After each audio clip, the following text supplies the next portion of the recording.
Here's how I made an interactive poppy wreath for my class today.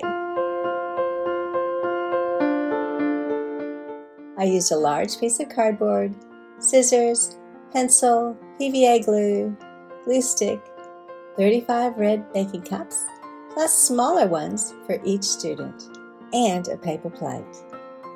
I traced around a large plate, then cut it out with strong scissors. This was the hardest part.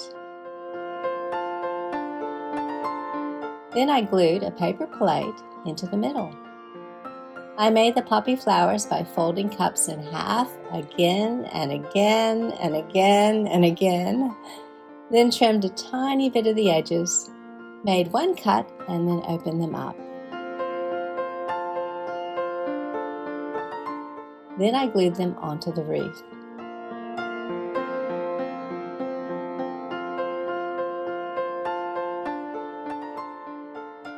Our lesson focused on remembering, sacrifice, and thankfulness, and the life of Jack King. So I made this for the centerpiece and glued it onto the paper plate.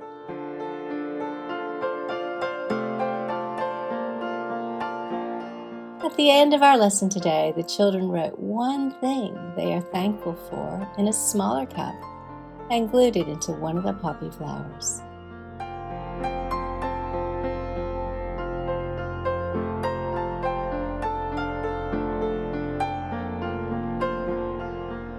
Our class then presented this special wreath at the school Anzac ceremony.